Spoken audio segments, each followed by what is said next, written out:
Hello, everybody. Welcome to part 2 of the Attitude Era bracket. Part 1, we got to the end of the first half of the bracket where Stone Cold Steve Austin would end up on top. Today, we're looking at the other half, and we're going to get our finalists, we're going to get our final competitors, and we're going to pick who was the best WWE superstar of the Attitude Era.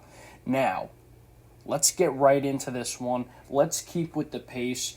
First off, we have the British Bulldog. Now, he was a one-time IC champion, defeated Ken Shamrock, one-time European champion, defeating D'Lo Brown, and a one-time tag team champion with Owen Hart, defeating the Rock and Sock Connection. He was a big babyface in the mid-card, known for being very technical and athletic, and some of his rivals, as we previously listed, D'Lo Brown, Val Venus, Ken Shamrock, those were the common names you'd see associated with the British Bulldog in the ring. Now, quality of matches, he's absolutely one of the top guys, but he is going against Jeff Hardy, who is a 4-time tag team champion, every time with Matt, and a lot of these were won in multi-men matches, so they beat the Apocalypse, Edge and Christian on 3 occasions, and the Dudley Boys. You know, Jeff is freaking awesome. He's known for his time in Team Extreme with Matt Hardy and Lita, super high-flying risk taker, TLC participant, a 2-time hardcore champion, defeating Mike Awesome and Matt Hardy, and a 1-time lightweight champion, defeating Jerry Lynn. Now, something you're going to know about me, Jeff Hardy. I think he's awesome. I love Jeff Hardy. Even though this would not be his most prominent era, I believe his work in the Ruthless Aggression era is some of the best stuff ever. But I'm still going to take him over the British Bulldog because I think the way he approached hardcore wrestling with the TLC matches, there was something truly special to it. And I think Jeff Hardy is the highlight for all of those TLC matches. Be hard-pressed to find somebody who did it better. Next, we're going to the Blue Meanie versus Mosh. What a matchup, dude. Alright, so the Blue Meanie, he had no title reigns. He's notable in factions such as the BWO, the Blue World Order, and the Job Squad, with people like Al Snow and other jobbers of the time. Low card talent, comedic relief, mostly feuds with Goldust and other jobbers. Also had a thing with Goldust. I think it was Blue Dust or something. And then you have Mosh. Oh my god, dude. He is a one-time tag team champion with Thrasher, and they actually defeated Owen Hart and the British Bulldog to win that title. Notable rivalries would be the Goodwins, New Age Outlaws, and the Oddities. And apart from the Headbangers, he was given some really odd rebrands, from Beaver Cleavage, one of the worst characters ever in the history of WWE. I'm not even going to explain it. You look up Beaver Cleavage on your own time. And Chaz, which also just, it was better than the one before, but not much better. But yeah, overall, just because Mosh, well, he was a team player, man. They had him doing some silly stuff. I'm going to take him over the Blue Meanie. And the Blue Meanie's doing silly stuff too, but I think I'm favoring Mosh a little more on that one, at least. Sorry, Mr. Meanie. Oh boy, we get a big hitter here with The Undertaker versus Essa Rios. Yes, sir. Let's start with Essa Rios, who is a one-time lightweight champion, defeating Gillberg in his main roster debut. And he would lose the belt to Dean Malenko shortly after, because this was during the time of the Radicals and the WCW invasion angle. And he actually introduced us to Lita, who he would turn heel on. And since then, she became a bigger star than him, clearly. But Essa Rios, mildly accomplished in the failed lightweight division in WWE. Every time WWE tried a lightweight division, it never really worked. I think you want a better example of a lightweight division working, you want to look at NWA and what they've been doing the last few years, even all the way back. I'm sure it's been good. I wasn't watching back then. I watch NWA Power now, which you could see every week I cover, every episode, on the JD Theory podcast. Little plug to my channel.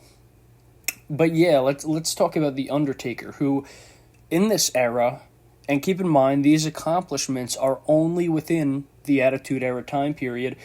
The Undertaker is a 2-time WWE champ, defeating Stone Cold Steve Austin and Hulk Hogan. He is a 6-time tag team champion, and I'm not going to say who he defeated because it's just too many names, but he teamed with Austin, Big Show twice, The Rock, and Kane twice. And he is a 1-time hardcore champion, defeating Rob Van Dam. He was the leader of the Ministry of Darkness in this era. He still had that WrestleMania streak. He had that huge plot line with Kane, the Mankind feud, the Shawn Michaels feud, the Kane feud, the Austin, Rock, Triple H, Diamond Dallas Page, and Ric Flair towards the end of the era. The Undertaker accomplished a lot in this time period. Now, do I think it's The Undertaker's best era? Probably not, but it's maybe his most prolific. I mean, we got him on the television screen for a significant amount of time. Yeah, it's clearly The Undertaker here. X-Pac versus Mankind. What a matchup we got here. X-Pac, who is a 2-time European champion, defeating D'Lo Brown and Mideon, a 4-time tag team champion with Road Dogg every time. Not every time, with Road Dogg, Billy Gunn, and Kane. I guess it's a bit of a free bird rule with DX on that one. And a 1-time light heavyweight champion, defeating Taka Michinoku. And, obviously a member of DX. These feuds he'd have would include D'Lo Brown, Kane, Shane O'Mac, iconic, Jericho, the Dudley Boys, and Ken Shamrock. Very notable member of the Attitude Era and of D-Generation X. Who didn't love X-Pac? His in-ring style, his kicks, his flying kicks were awesome. Very athletic performer. He almost mixed like high-flying strategies on the ground. I guess you could say he's a striker. And then you have Mankind, who is a 3-time WWE champion, defeating The Rock twice, Stone Cold Steve Austin, and Triple H.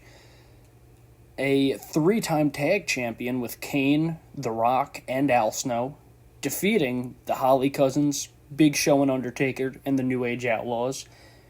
And during this time, he also had a 3-personality dynamic, because we're incorporating all of Mick Foley under Mankind. So, of course, there's Mankind, Cactus Jack, and Dude Love. The title win that he got pretty much won the Monday Night Wars.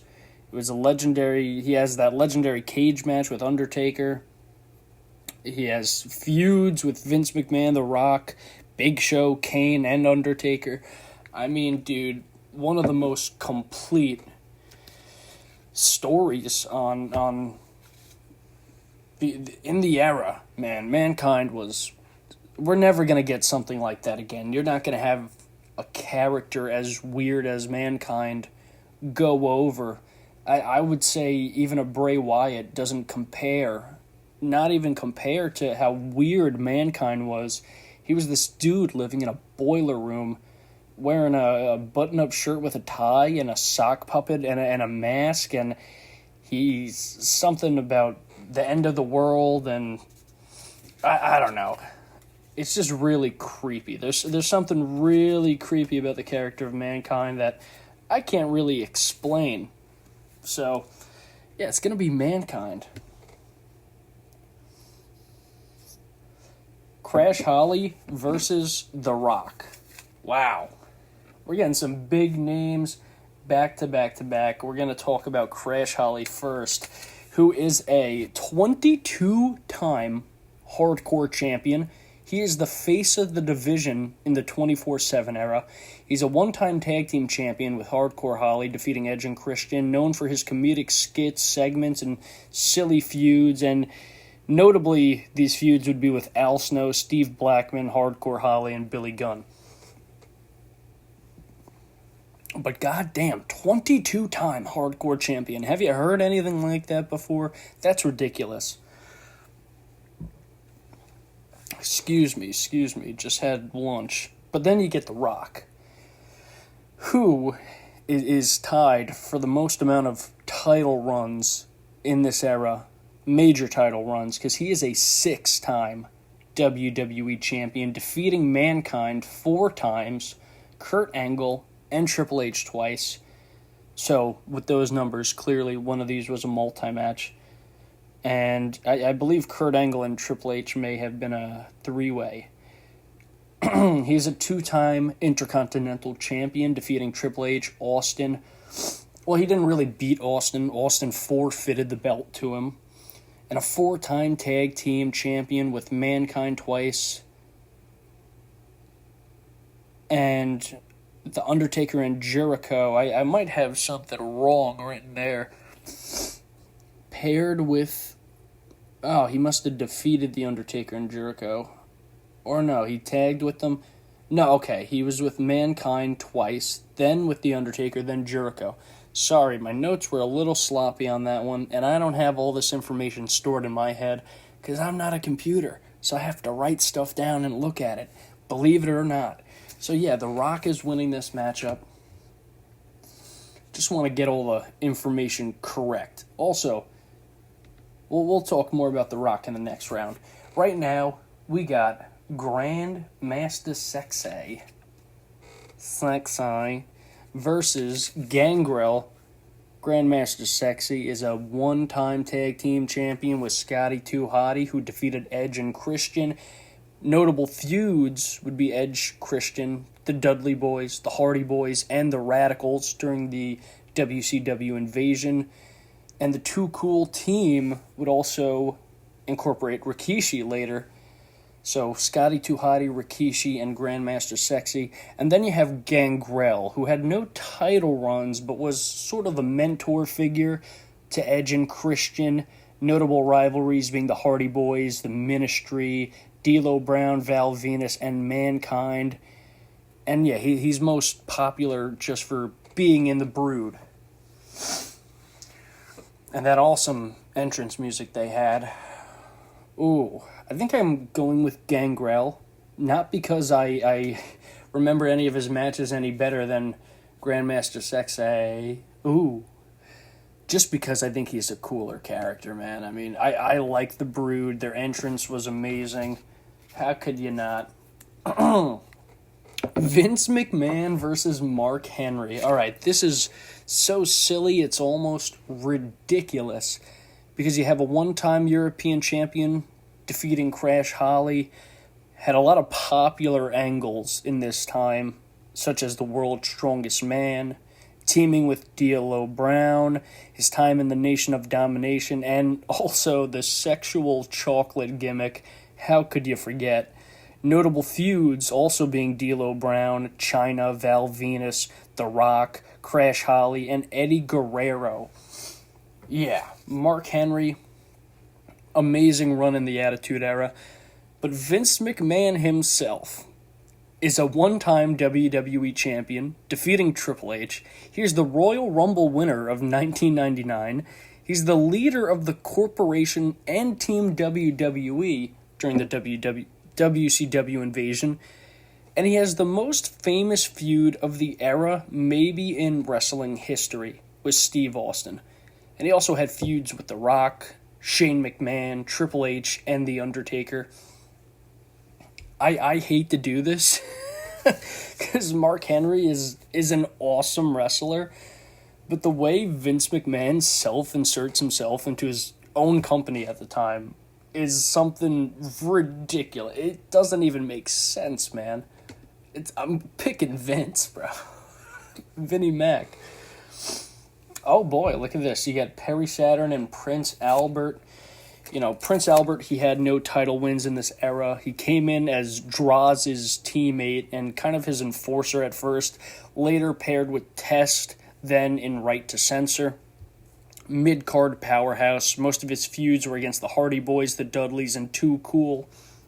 And then you have Perry Saturn, who is a one-time hardcore champion. He won it in a multi-man match, most notably feuded with the Hardy Boys, the Dudleys, and Steve Blackman. And, of course, a member of the Radicals with Benoit, Malenko, and Guerrero. So, yes, Perry Saturn had a very short run that came right at the end of the Attitude Era. And though I don't believe Prince Albert or Tensai or A-Train or whatever moniker you want to throw on him, I don't think he's too prolific, but I think, at least in WWE during the Attitude Era, his work was greater than Perry Saturn's big splash on the scene during that invasion angle. So yeah, Prince Albert. And I am drinking a sparkling black raspberry LaCroix. Or LaCroix? LaCroix? How do you say it? I don't know. I don't speak French. Is it even French? I couldn't tell you. But I love me some seltzer. Big Boss Man versus Kurt Angle. Now this is kind of funny because this is almost like a split between eras, because Kurt Angle would go on to have one of the greatest runs in the Ruthless Aggression era, especially his time in the 2000s in TNA. Legendary. And Boss Man is coming off a very successful, notable run in the New Generation. Not necessarily in terms of title victories, but definitely in notoriety and being over as a heel. In this era, he is a 4-time hardcore champion, defeating Mankind and Al Snow on 3 occasions. 1-time tag team champion with Ken Shamrock, defeating Big Show and The Undertaker. And notable rivalries would be the Big Show, Al Snow, Steve Austin, and Mankind, primarily used as the enforcer of the corporation. And then you have Kurt Angle, who would come in late to the game, but his impact was huge, even in the Attitude Era. He's a 1-time European champion, defeating Val Venus, a 1-time IC champion, defeating Chris Jericho, 2-time WWE champion, defeating The Rock and Stone Cold Steve Austin. He's the King of the Ring 2000 winner, and he was just the key player of the back half of the era, one of the best in-ring performers of all time. It's Kurt Angle. All right, let's see. We got Bret Hart and Edge. Okay, so this is a very unique scenario because you could argue Bret Hart wasn't in the Attitude Era. But if the Montreal Screwjob is what started the Attitude Era, that means Bret was there at the beginning, right? You could say he's the cause of the Attitude Era, because he is a 1-time WWE champion, defeating The Undertaker. Of course, he didn't win it within the era, but he had it within the era when he lost to Shawn Michaels. He's the leader of the Hart Foundation, company face before the Attitude Era started. You can maybe argue Shawn Michaels, but the real face of the new generation, it was Bret Hart. Vince saw him first. He got the bigger pushes. He was the guy Vince would fall back on. So yeah, Bret Hart, face of the company, new generation era, known for his technical style and in-ring storytelling above all else. And he is the victim of the Montreal Screwjob and would miss the rest of the era. Notable feuds being Vince McMahon, Shawn Michaels, and Steve Austin. Wow. Bret Hart. But he is up against Edge, who is there front to back, who is a one-time IC champ, defeating Jeff Jarrett, a 5-time tag team champion with Christian. A lot of multi-matches in this one. 3 times defeated the Hardy Boys, twice the Dudleys, the Acolytes, and Too Cool. Known in the era for his tag team work with Christian, TLC matches, and being a member of the Brood. And he is a rising star coming out of the era, priming himself as one of the hottest superstars going into the Ruthless Aggression era. It's going to be Edge. Next, Tajiri versus Raven. What a weird matchup we got here. Only on this bracket will you see this. Tajiri is a one-time light heavyweight champion, defeating Essa Rios. Notable rivals would be X-Pac, Essa Rios, and Billy Kidman. Very credible high-flying and mixed martial arts styles. Against Raven, who is a hardcore champion, he won it in a multi-man match. Most notable opponents being Steve Blackman, the Dudley Boys, Kurt Angle, and the Radicals. Known for his edgy, psychological storytelling in the ring, and just his character work in general. I am not overly attached to any of these guys. I know both of their bodies of work outside of the WWE is what they're known for primarily. I think I'm leaning Raven because I'm just more familiar with Raven. Then we have Psycho Sid versus the Road Dogg. Now, this is before the Attitude Era, but Sid was a 2-time WWE champion right before the era started, defeating Shawn Michaels and Bret Hart. And he is the WrestleMania main eventer versus The Undertaker in '97.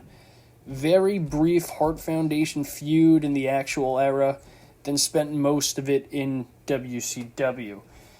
So, much like an Ahmed Johnson or a Bret Hart, most of their time was not in the actual Attitude Era, but elsewhere. But they were there long enough just to make a splash, or they were part of what led up to it.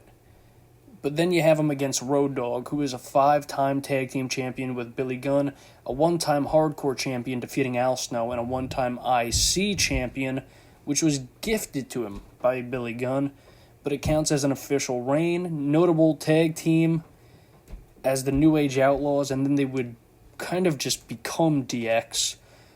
Feuds with Mankind, the Legion of Doom, Nation of Domination, and the Corporation. You know damn well, we're taking the Road Dogg on this one. Yes, baby. Ooh, Bradshaw versus Chris Benoit.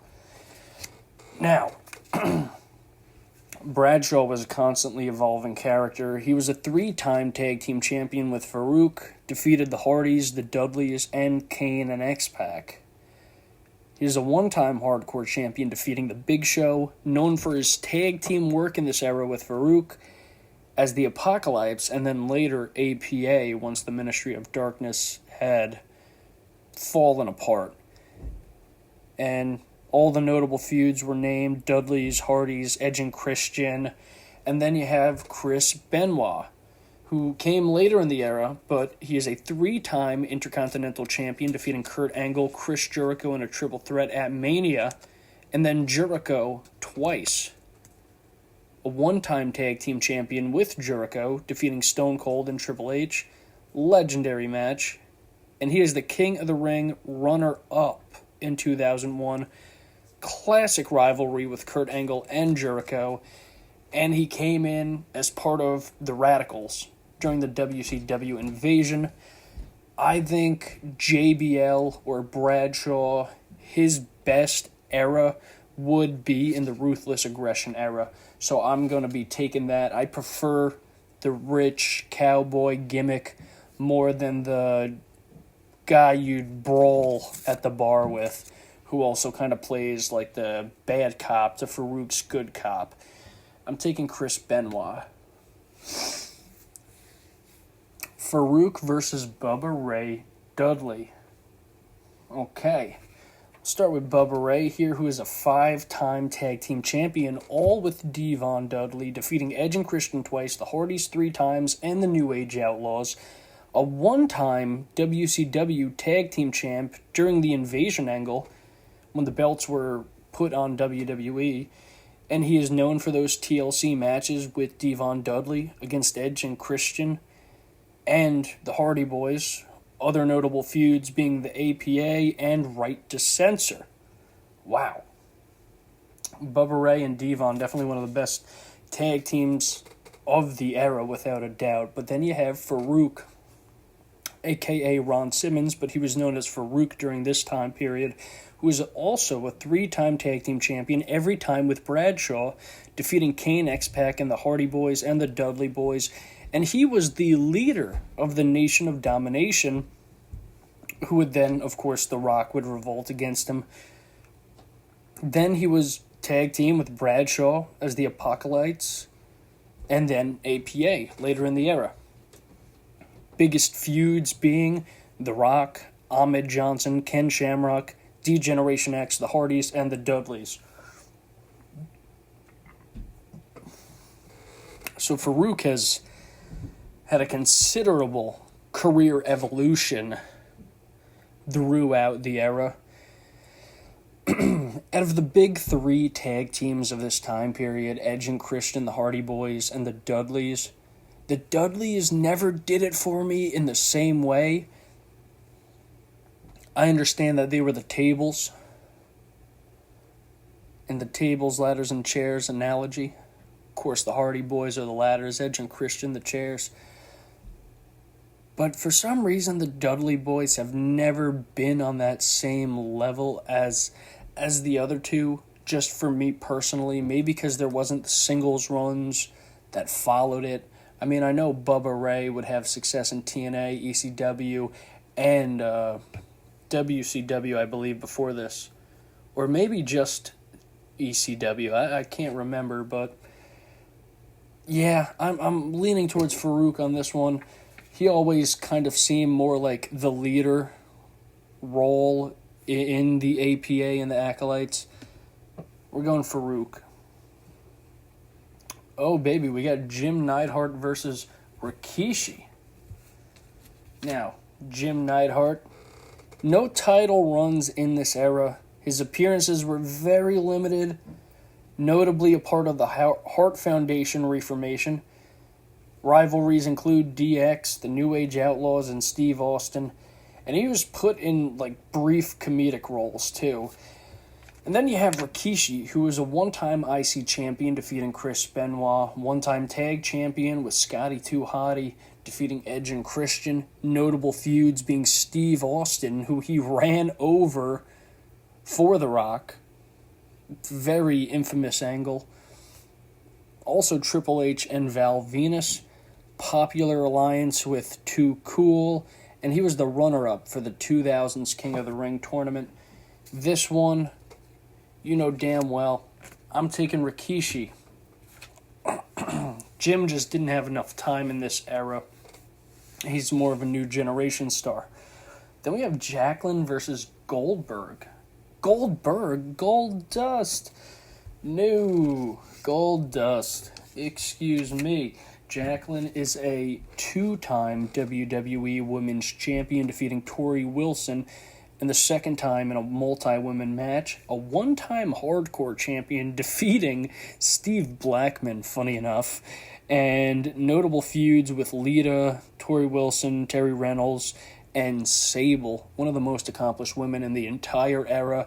Gave the women's division a lot of credibility, having a performer like Jacqueline in there. And she's gone up against Goldust, who is a 1-time IC champion, defeating Ken Shamrock, a 1-time Hardcore champion, defeating The Undertaker, aligned with Terry Reynolds, Luna Vachon.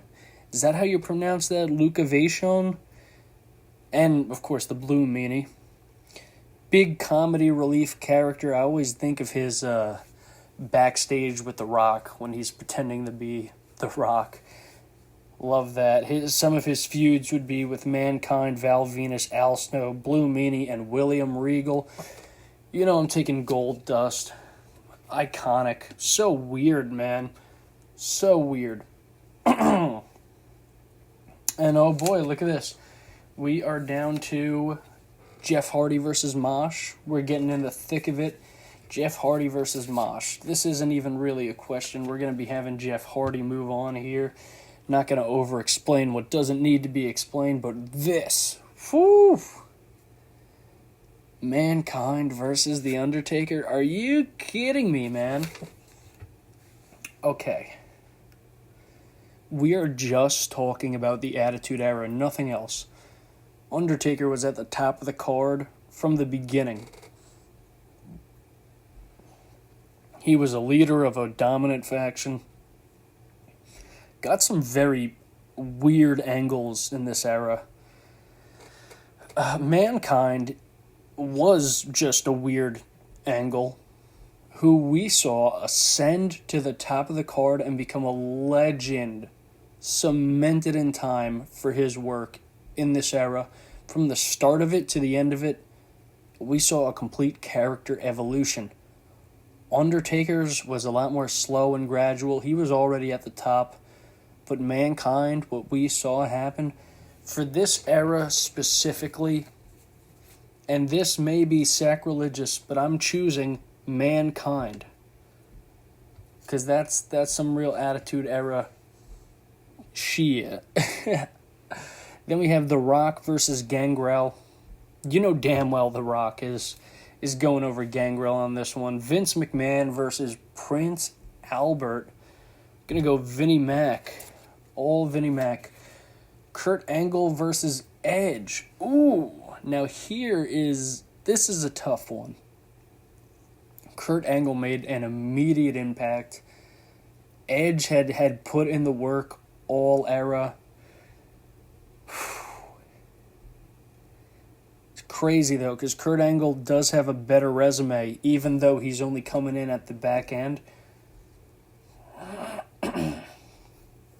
You know, I think just based on personal preference, those TLC matches and Edge getting the biggest spots. I mean, Jeff Hardy got the biggest spots, but Edge would usually be the one doing the move to Jeff Hardy. I think of Off the Ladder when Jeff is dangling from the belt. This is entirely personal preference. I'm going to choose Edge. Yeah. We're getting this side of the bracket is a lot more stacked than the first half. Raven, Road Dogg. Ooh. Raven or Road Dogg. We are leaning towards... Who are we leaning towards? I think we're leaning towards Road Dogg. I mean, the Raven didn't really have enough time in this era to really get up there, you know? Chris Benoit versus Farouk.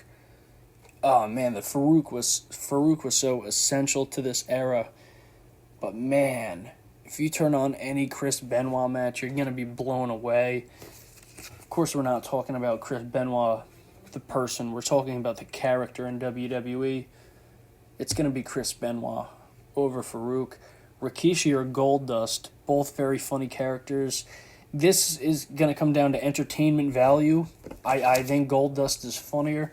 And even though Rikishi would become a main eventer very briefly towards the end of the era, start of the Attitude Era, start of the Ruthless Aggression era, I think Goldust, just weird segments and everything about his energy and aura, wins that for me. Jeff Hardy versus Mankind. God damn it.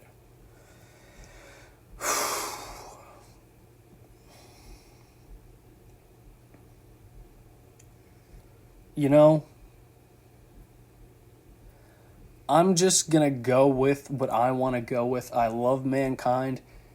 I'm picking Jeff Hardy, and I'm not really gonna explain myself because I love Jeff Hardy. That's what it is. He's my guy. That is my dude, bro. He's the guy who makes me want to turn on WWE as a child. The Rock versus Vince McMahon. God damn it, man. I'm going to go The Rock. This is close, though, and it shouldn't be. But Vince McMahon, dude, what a nutcase. Edge versus Road Dogg. I'm going to take Edge in this one. Chris Benoit versus Goldust. What the heck? You know we have to take Benoit in that scenario. It's going to be Jeff Hardy versus The Rock. Man. God damn it. I'm feeling physical pain making these choices. Physical pain. But I'm going to pick Jeff Hardy, man. I can't do it any other way. That's what I know. Edge versus Chris Benoit. I'm going to have to go Edge on this one. Whew. Jeff Hardy versus Edge. Taking Jeff Hardy.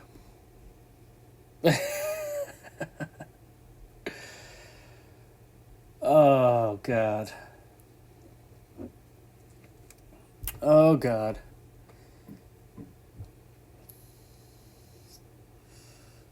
Give me a second. Give me a second. All right?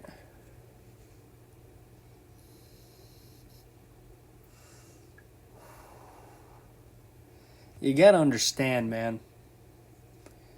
We all have that one superstar we prefer to everybody else, even if it doesn't even make sense.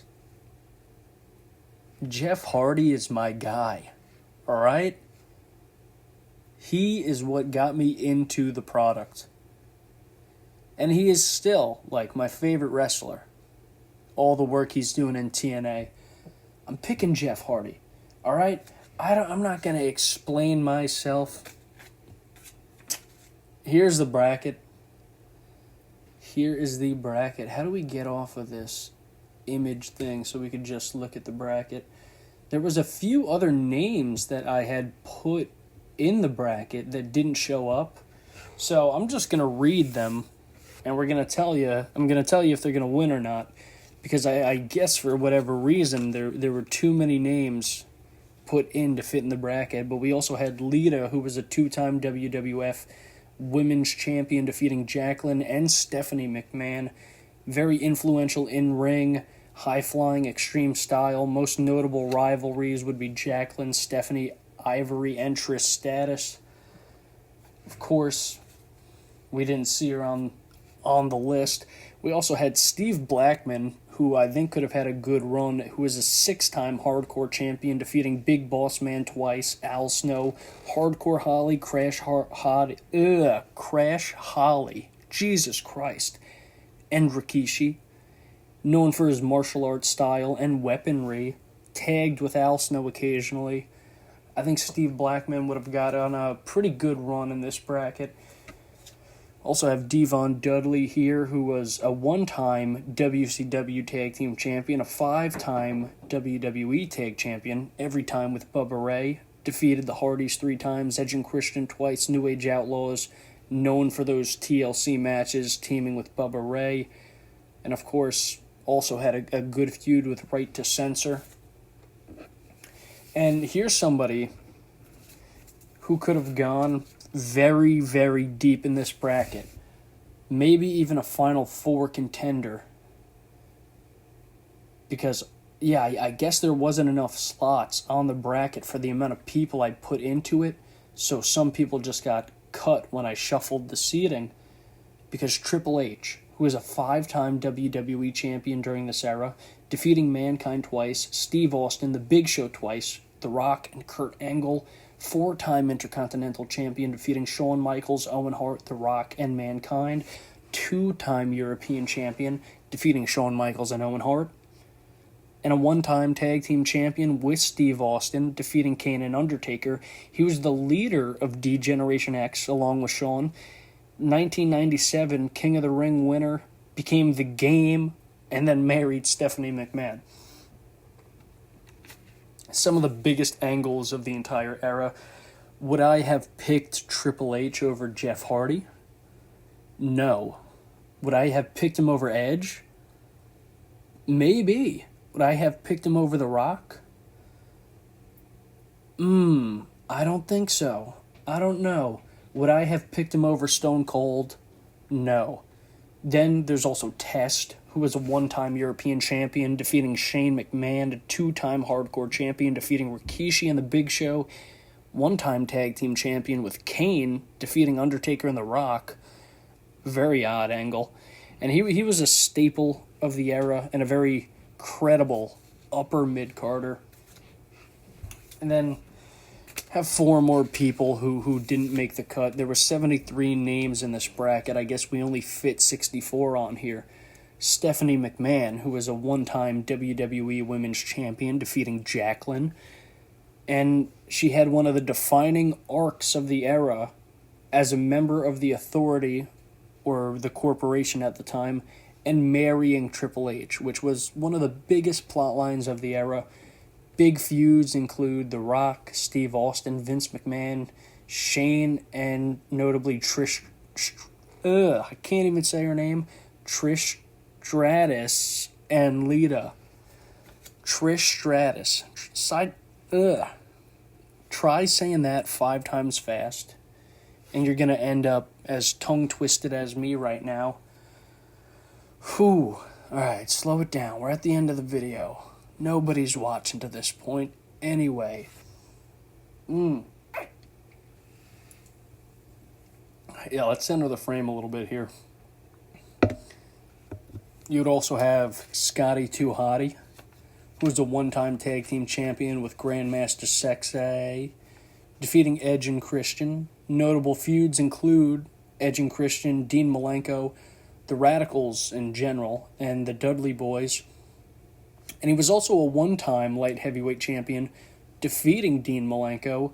Notable tag team with Grandmaster Sexy and Rikishi, of course, Too Cool. I think Scotty would have had a better run than Rikishi or Grandmaster Sexy, because I always saw him kind of as the face of that team.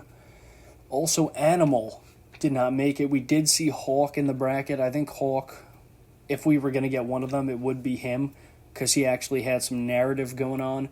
But Animal, of course, is a one-time tag team champion, defeating the Goodwins, the powerhouse of the Legion of Doom. Major rivals would be the Goodwins, the New Age Outlaws, and the Disciples of the Apocalypse. And then finally, another person who wouldn't have won, but would have had a great run in this bracket, Eddie Guerrero, a two-time Intercontinental Champion, defeating Chris Benoit both occasions, and rivalries including Benoit, Kurt Angle, Jericho, and Chyna, member of the Radicals during this era. So yeah, there you have it. All the people I named at the end were intended for the bracket, but did not make the cut. Would any of them have won? No, I think the results would have been the same. Would we have had a different Final Four? Probably. Let's look at our Final Four. We have Kane, and then you have Edge as Final Four eliminations, tying for third place. Then you have Stone Cold Steve Austin in second. And my personal pick, I put Jeff Hardy at number 1. That's how I feel. Let me know how you feel in the comment section down below. I have a good feeling. A lot of people are not going to be happy with this decision, but it's my list. This bracket is public. If you'd like to use it, go to bracketfights.com. It is just simply called Attitude Era WWE Bracket, public template. Thank you for watching. If you enjoyed, like I said, leave a like, leave a comment, tell me who would have won yours.